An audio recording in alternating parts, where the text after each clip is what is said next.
Kirsty and Kath and Erin, because your session yesterday was awesome. I found it really amazing, and lots of things that you said I think have parallels with what we're going to discuss today. So I just want to talk about my first week of homeschool briefly before we move on. So we had this sort of lockdown, and I said to my daughter, I got an email on the second day of that first week. So I wasn't real worried about the first day. I sort of looked at my daughter's timetable and thought, she's got science, she's got tech, she's got this. Okay, we'll do this. Anyway, I got an email from one of her teachers to say she hadn't been on Google Classrooms and she hadn't joined it. I said, well, where's all your work? I don't know. I said, so I then checked what's called Parent Central, and there was nothing on there. So I emailed a teacher and asked them, where's the work? And she said, the information on how to access it's on the Facebook site. It's like, okay, I didn't think about the Facebook site, but I went there and I saw. So we got on. And we had a very, very old computer for my daughter. So we looked at maths. It was a PDF of a book of fractions, but it wasn't editable. So we tried to convert it to Word, but lost all the formatting. I tried to print it on my home printer, but it was out of ink. So I went down to Office Work to get some extra ink, but they said, oh no, we no longer carry ink for those very ancient printers. You'll have to order it online. So that was my first kind of day or something. Anyway, we ended up buying her a new computer, and I reflected on how lucky I am because, I could do that. And what I'd like to say also is that most of my lecturing has always been, the majority of my lecturing has been online. And because I look after postgraduate courses in business, all of our students are online. We don't have any on-campus classes for postgraduate students. So I thought I was okay about the whole learning online process, but what I realized from homeschool is that learning online part-time versus learning online full-time is a completely different animal. And so I learned so much from this process, and that's what we wanted to share and engage and see what other people had learned. Okay, so let's just pass to Kylie because she was going to share some of her experiences as well. Thanks, Kath. Hi, everyone. As Kath was sharing her story, you may have seen me laughing. I don't know if you can see me on screen, but I could see a number of you going, yep, yep, yep. So we've all got similar stories. Let's be realistic, whether we were homeschooling or working from home. In our household, we got a big open area, no separate room for an office. Hubby was at the kitchen table. I was about 5 meters away at a desk. Son number 1 was about 10 meters away in a activity room, but open plan activity room. Son number 2 was down in his bedroom, and yeah, hubby was having confidential client conversations about people losing their businesses and shutting down. I'm talking to staff who are melting down and crying. Son number 1 was trying to do maths, and Greg, you commented they prepared the lesson plans. Yes, for us they did, but they didn't have any online meetings when they first started this homeschooling thing. They just sent them out all their information. So they had this maths, and he's like, he's really good at maths. He's like, I don't know where to start, Mum. Son number 2 had an English lesson, not his strength. So anyhow, I thought we were well prepared too. They do have their own devices, so we nailed that. That was okay. But our NBN went down. Apparently we can't all be in meetings and online at the same time doing important stuff without it glitching. So I'm sitting there in a meeting, turning my camera off, dropping in and out. Hubby's talking to clients. So he ended up running off his phone. I ended up running off my phone so the kids could do their schoolwork. And, realistically, then we had the dramas of, as Kath said, where are the resources? The teachers didn't all put in one place. And I certainly reflected back on how we load resources and activities for our students. So, we had, look, I'm not going to, you said the first week, Kath. The first month of homeschooling for us was really hard work as parents. And I do appreciate that the teachers did a lot of work in the background transitioning, but wow, I had no idea how hard it was. 6-hour day. Well, they would have breaks and everything, but for a kid, 6 hours a day, trying to be online in a classroom, working independently. And when you consider it, these are high school kids. They're not far off our university students, so the age gap's not massive. So yeah, Yeah, we will share more in the breakout rooms in a little while, but it was significantly harder and more challenging than I had envisaged. So we thought one of the things we learned was how, engagement was so critical for our students. And I apologise to anyone who's already seen this slide. What I've got is a poll everywhere. Let me just quickly, find the poll everywhere link. And you can, and I'll just, grab it. Sorry, Kylie, are you able to grab it? Because when I'm in presenter, I can't grab it. Thanks. If you can go to this poll everywhere and tell us how you're feeling today based on this sheep scale. So what I found, and while we're doing this, is that the teachers who had engaging activities that perhaps used Kahoots or things like that were the ones that really engaged my daughter in the learning activity online. Just small little things like this can really make a difference to how people are connected into the learning. This is pretty easy. This is Poll Everywhere, which Kylie introduced me to, which is a brilliant technique to introduce interactive engagement into your online lectures. Oh, E's very, very, number 5. Okay, the asleep one. Oh, that's number 4, the bucket over the head is sometimes, or number 3 is often how I'm feeling, woolly headed. Okay, nobody's jumping for joy though. Yeah, okay, so yeah, great. Like, it's a fantastic little engagement activity and really simple and easy to get students involved. Okay, so the next one is another poll everywhere. If you go to the next one, this will generate a word cloud, and we just, now before you start typing, I tested this on my husband and he wrote sunshine and roses, but of course that appeared as 3 words. So if you want sunshine and roses, you're going to have to put a hyphen in between and connect them. Or if you're, time consuming, you want to put a hyphen between it. So just make sure if it's a phrase that you have a connector there. Oh, sunshine and roses, thanks. Was that you, Kylie? I was just demonstrating the point, and hopefully this activity will bring everyone from being sleepy to being awake. So all our sleepy sheeps hopefully are waking up now.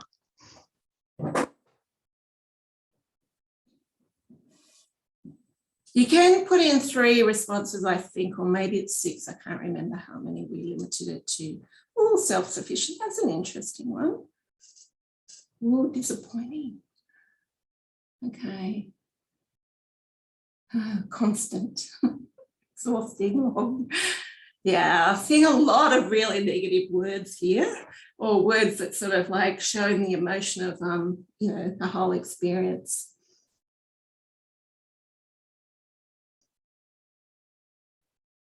See how frustrating is coming up so much, and I think that's a huge learning experience for us.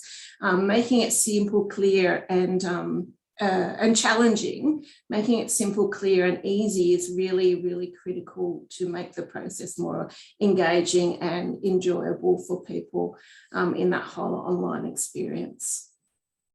Okay, wow. I love it. Mixed. Okay, illuminating. Excellent. Okay.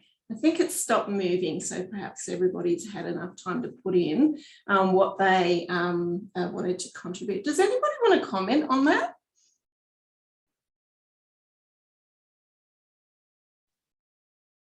I think I associate with every single one of those. I have to laugh. My youngest daughter is in year 6, and we're kind of talking about jumping between, and the way they dealt with it is at the beginning of the week, there was a workbook handed in on Friday. And you're like, what?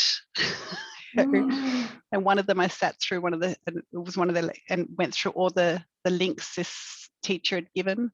I think probably out of the 20 links, probably half of them didn't even work. And I'm like, I don't care if you give a link, but can you make sure it works? But yeah, all of those. Those are the eye-opening things, isn't it? And I think that's what Claire Mackin was saying yesterday, broken links. Really just really small little things. Yeah. Okay, this is a brilliant word cloud, and yeah, fantastic. Can I, Anybody Kath, else? Yeah, I just got a comment. This question is a very open question. 1 or 2 words to describe it. I do notice there's not a lot of positive, excited words there. Just a general comment. And I just want to just say to everyone, I think we all felt that. So Deb Wheel has put the comment that she's never been so glad her children are adults. But just to reflect, guys, I think we all found it hard, and some of those words that are big there, I may have also contributed in the word cloud. And it's okay that it was hard. Let's hopefully we can take what we experienced there, because my students, being first year accounting students, were also feeding back some of these same words about their online experience because they thought they were coming to campus. So hopefully we can take this as part of this session and turn this around to something we can now use to make our students' experience even better. Yeah. Okay. Yeah, things like time consuming, if we really take that on board, challenging, stressful, we think about how we can do it so it's not time consuming, so it's clear. So, there's concise information. I think those are the things we really, are learning from it. Okay, so I'm going to move on now, and I'm going to ask you all to do what worked and what was successful. So what were the positive aspects? So let's think about those.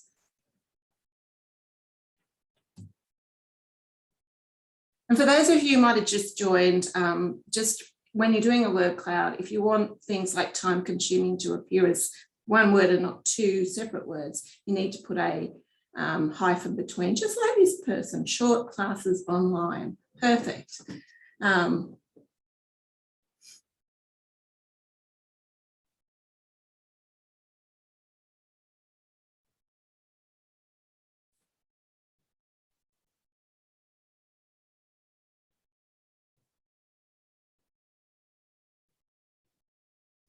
Interesting relief from social issues in playground. Other kids made you coffee. How lucky are you? Oh, this is all very interesting. Okay. Short video recording. So shorts coming in a little bit. Bites. Okay. More tubes, less lectures. Family time. Ooh. God, it's hard to see it all.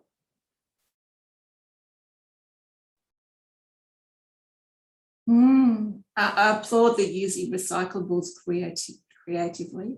Well done. Okay.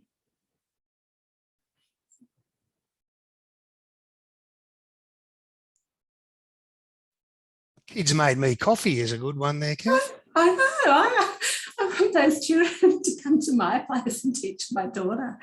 It was me, and I've got to admit, this whole inconvenience having to get up to make my own coffee now is terribly inconvenient.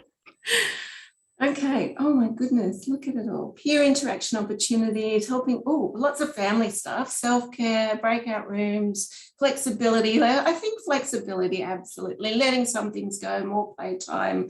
Yep. Okay. So there's, what I'm seeing is like the short, I guess the mixing it up with online and family.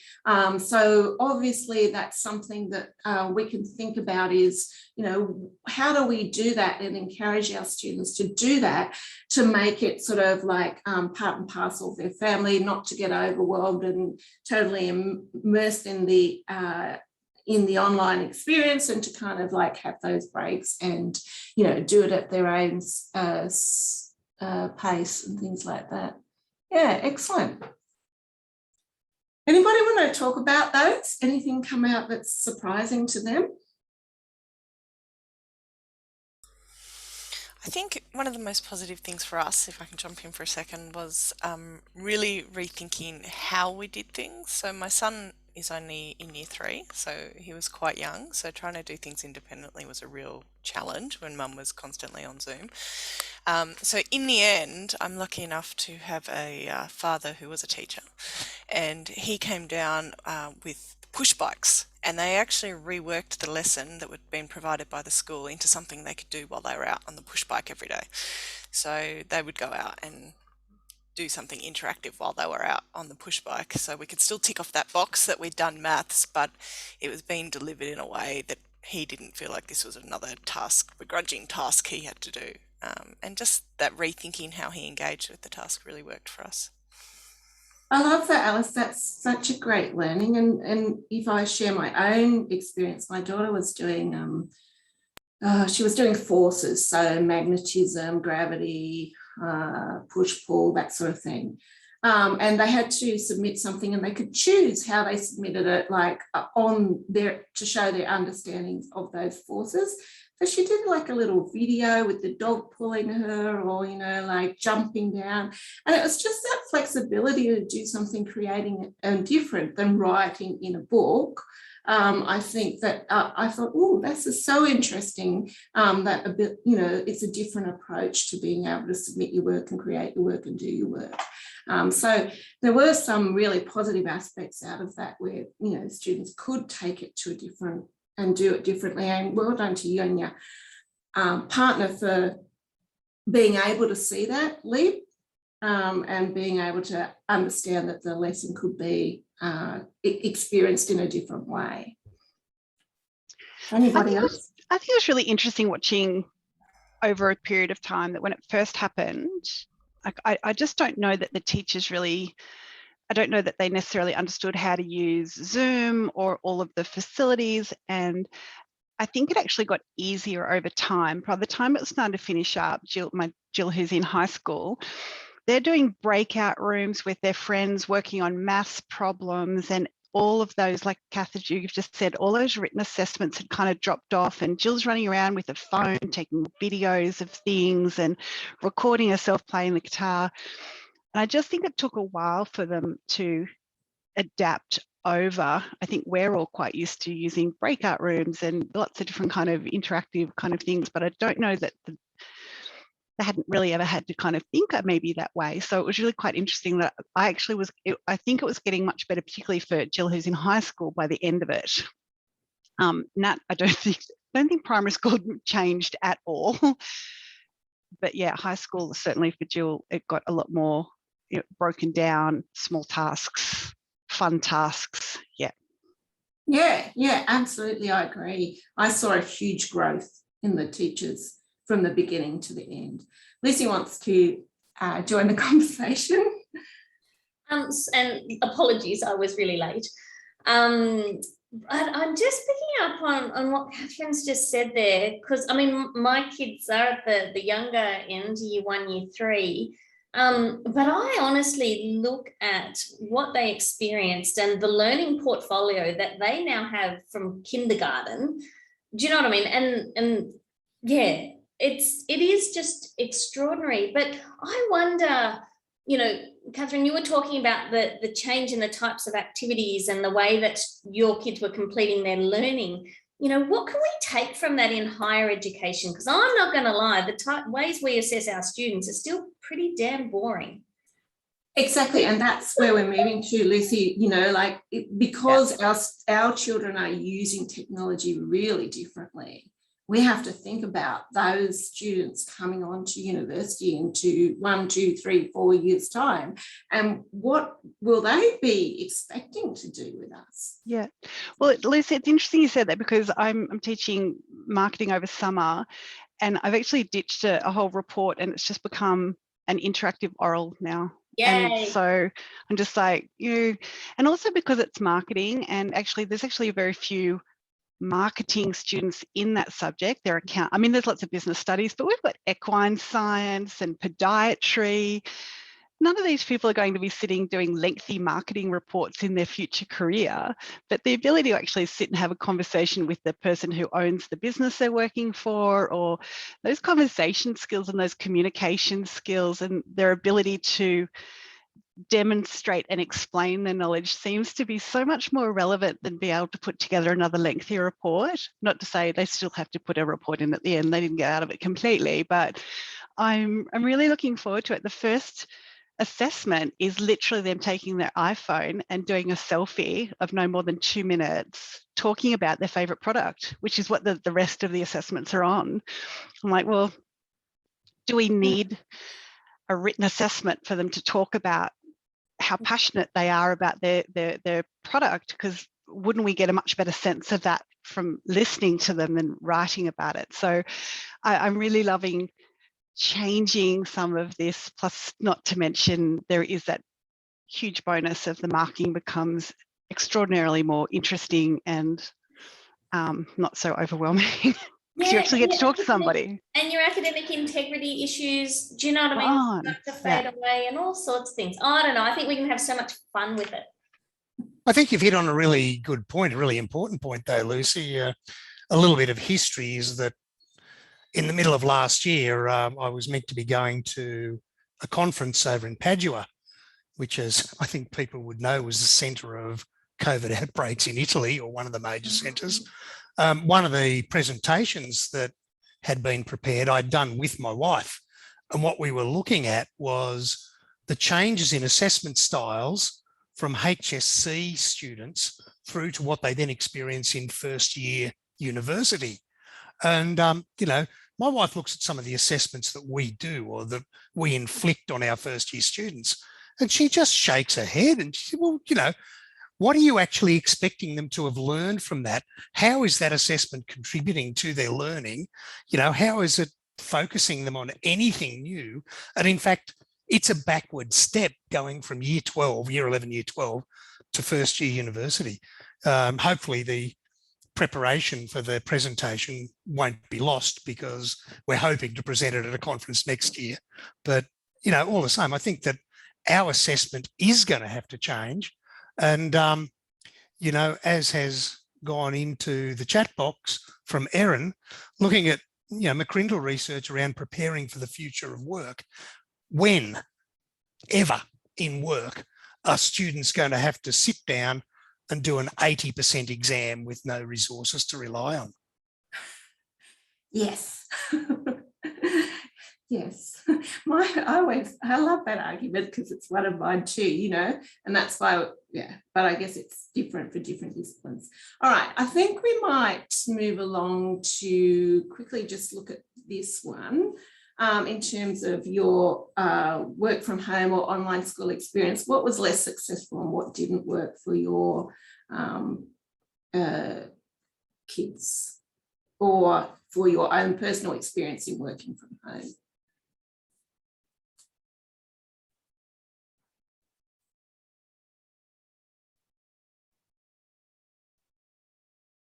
Trying to do everything. Oh.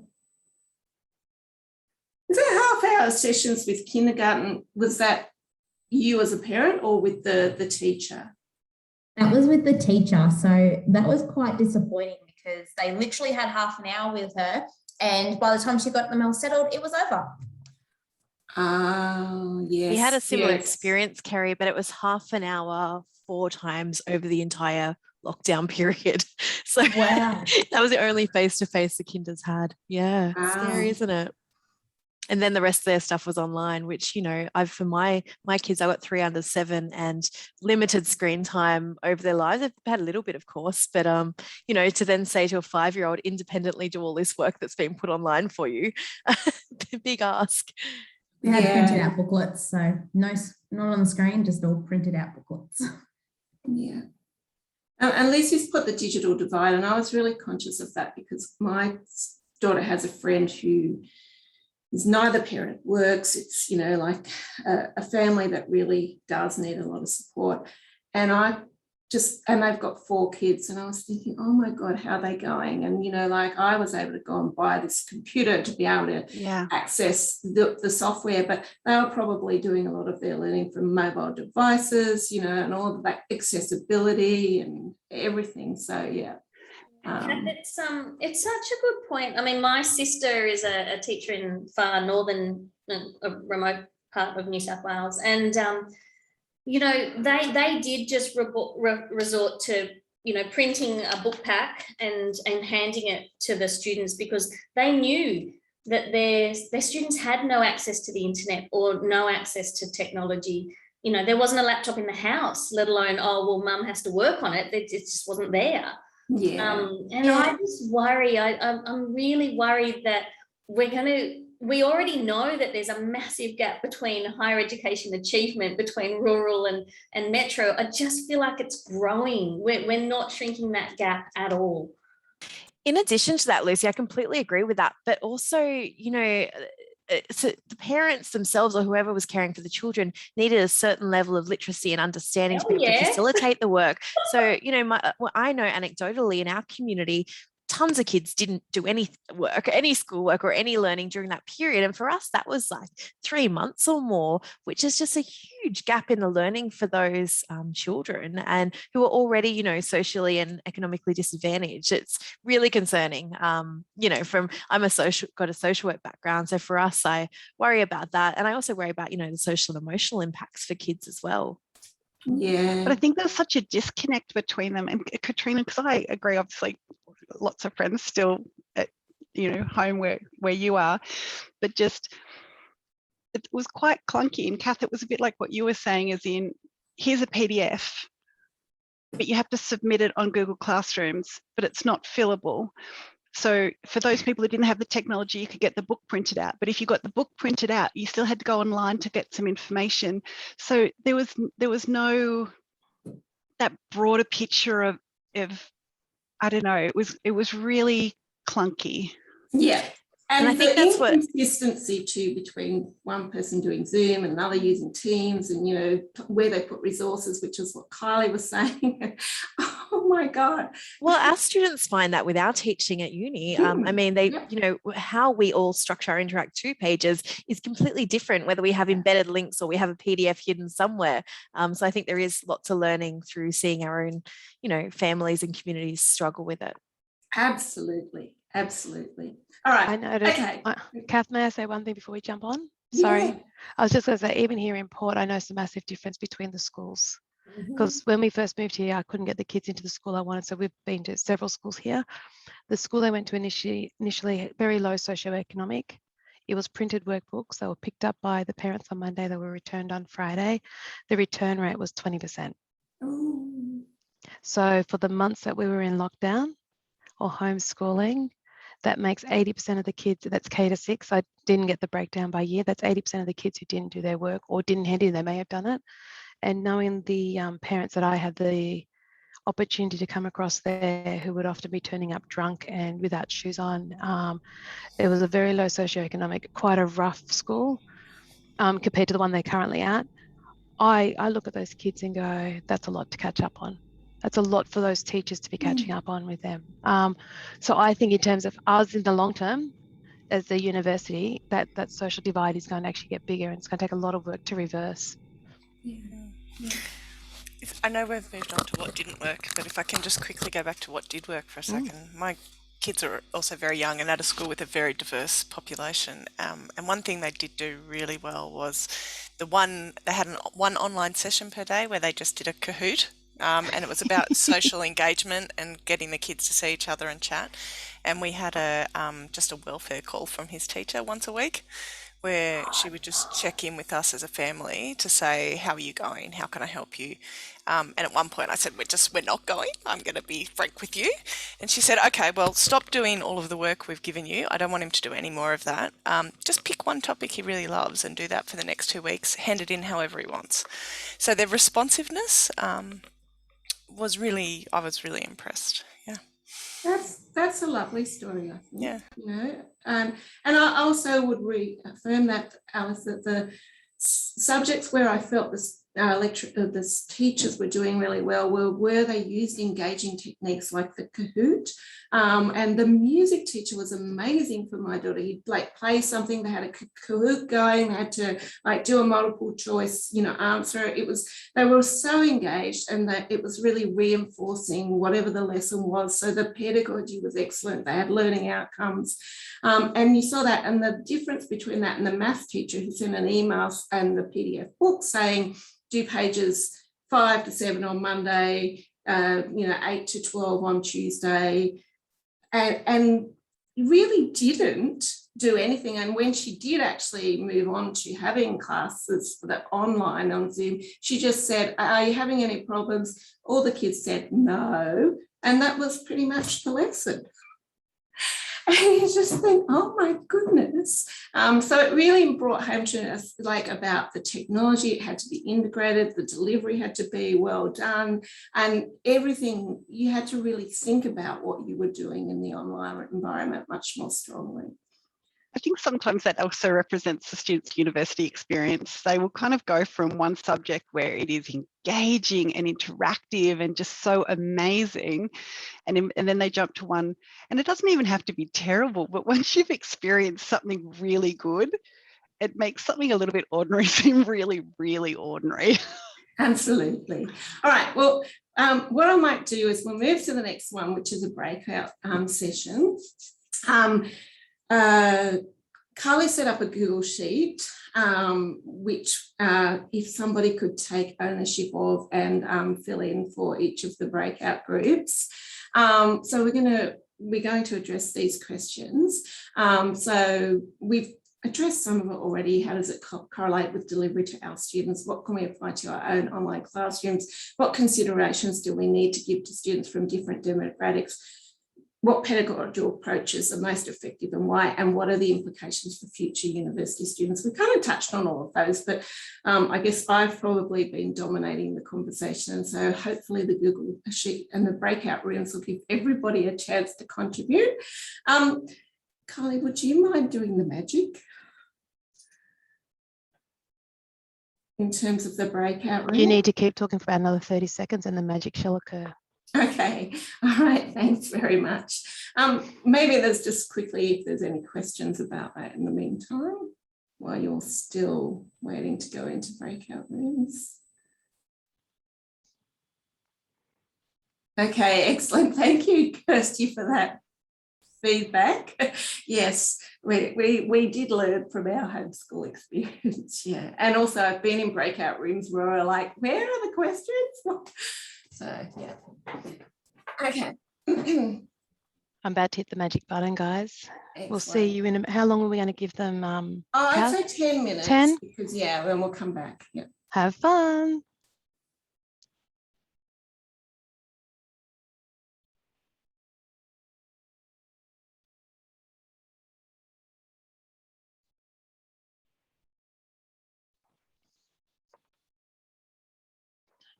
Hi, Ingrid. I'm just going to put you in a breakout room. Give me 2 seconds. Thank you. Okay.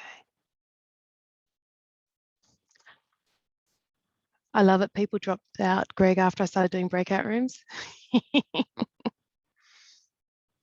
Okay, so how come I couldn't put you in a breakout room? Might be because I'm host. Okay, go down. Do you want to go into one of the rooms? Oh, I don't mind. I would go to probably room 3 because there's less people there. Yeah, because it was 4455 a Mindio, and now so we've lost 4 people. Can you? So if you click on the breakout room down the bottom, do you get a little list of? I've got to join. Yeah, I'll just go and join that one. Cool. Oh, a few people just said they got booted, so I'll sit here till they come back in.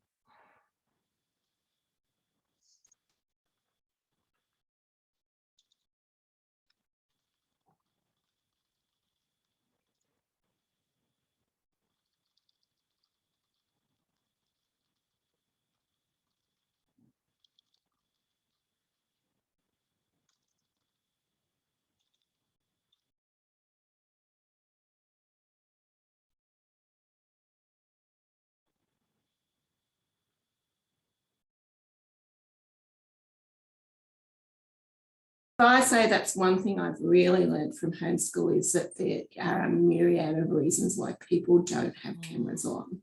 You know, children running naked because they don't want people to see you if they're washing behind them, because they're in a car in the driveway because it's the only contained space that they can get away from their kids to join the meeting. You know, like I felt that that was probably like, she was absolutely brilliant, but I was like, oh, you got to think about cameras. And I had my camera off because I was chopping vegetables for my dinner that night, knowing that I would be home later. And if I could listen to her and do that, then I'd feel better about, you know.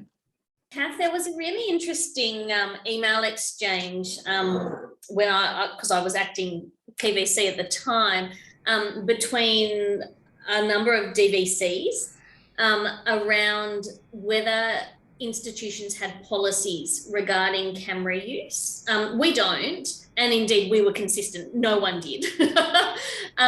But it was really interesting to compare some of the different universities and their positions on it. So, you know, one DVC was like, no, we're writing a policy such that students must have their camera on if they're in class. And I thought, ooh, geez, I bet you've probably got a different demographic of student to us, because of all the things we spoke about before. Even putting the camera on for some people is impossible because it just chews up all their bandwidth and then they can't hear anything.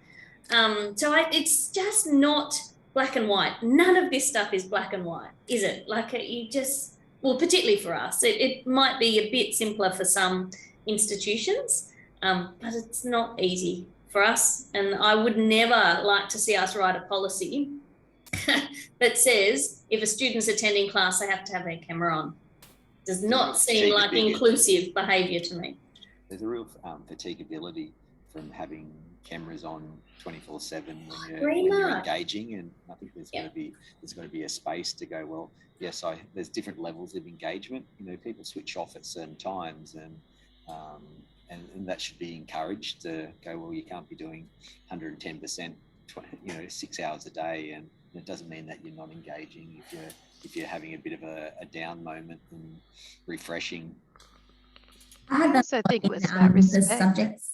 Oh, sorry. I had the subjects that I was teaching. I had the same people that had their cameras turned on each time, but people that had their cameras turned off were still engaging in like the whole entire Zoom session. So when I would ask questions, people would start answering, even though they didn't have the cameras on. So I still knew that they were kind of engaging in this information, which was good. It is good, however, to have at least one or two people with their camera on, because you can actually pick up on their like reactions and things like that, things that you need to be able to do as a teacher so that you can kind of direct the discussions and things like that.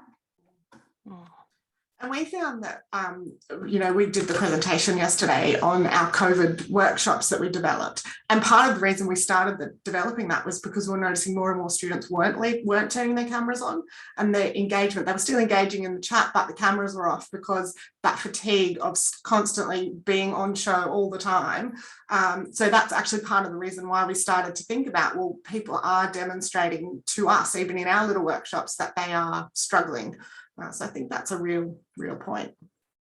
All right, I might just share our Google Sheet. We've only got like 6 minutes left in this, but I thank everyone for coming along, because it's been such a great sharing of information and some really wonderful insights and inputs from everybody. So maybe I'll start at the bottom and move up. Would somebody from group 4 just like to talk about what they shared in their group?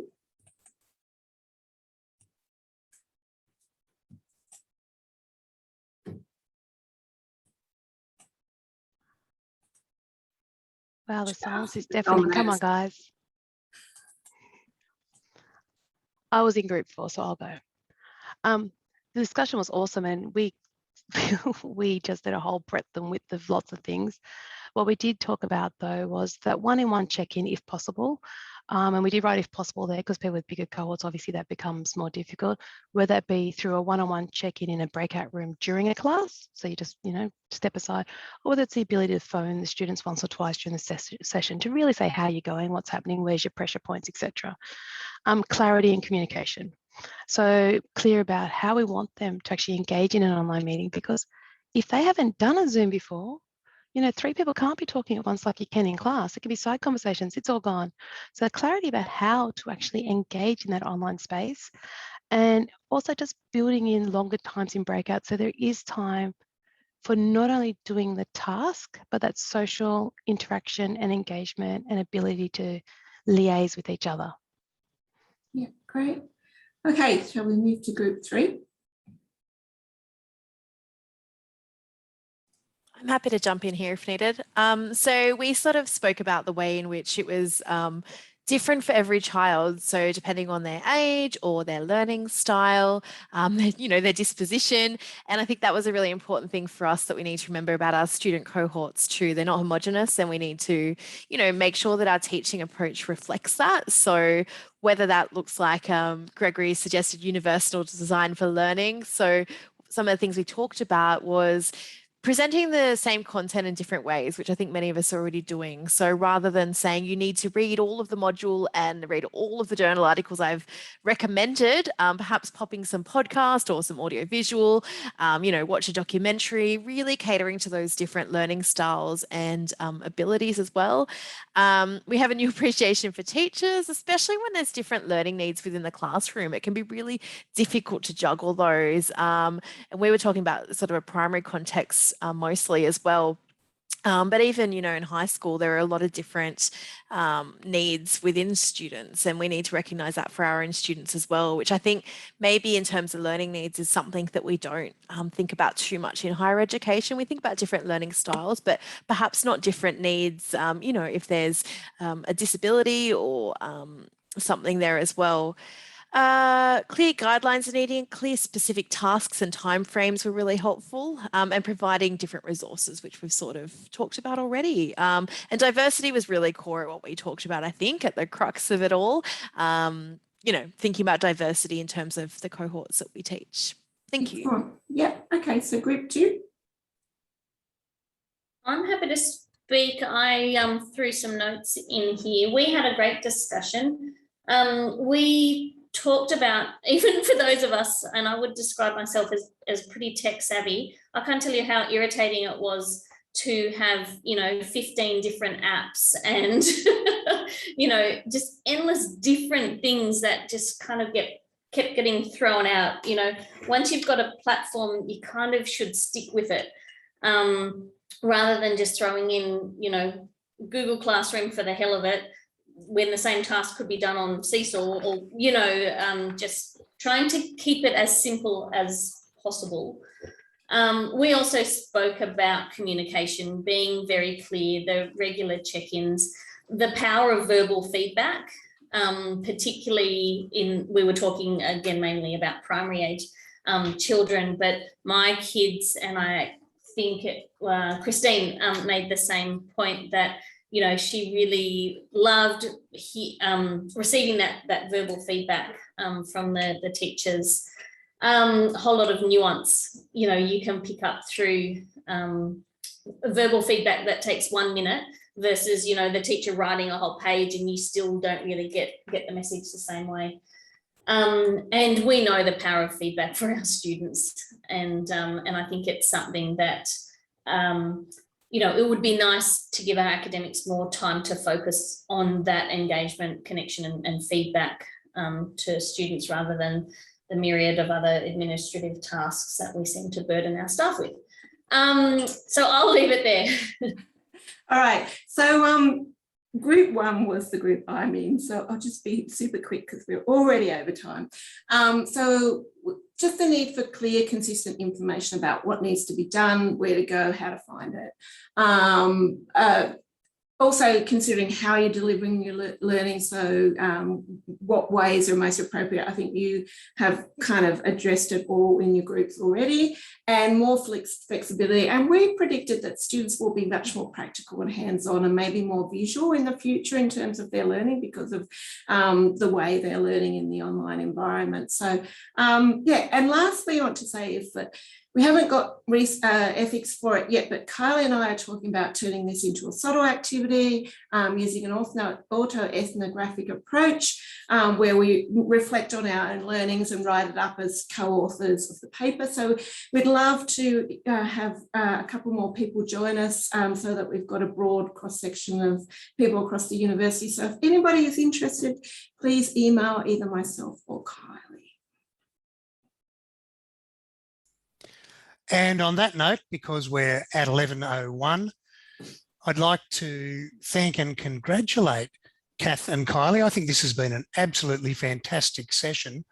And the fact that we can use our own experiences of kids learning at home, us engaging with our own students and so on to inform future practice and to inform improvement in practice is absolutely, fantastic. So I'd like you to show your appreciation to Kath and to Kylie in the normal manner using our reactions button, and thank everybody for attending and have a good rest of the day. And Thank you so much, people, for coming along and participating. It was lovely. Thanks, guys.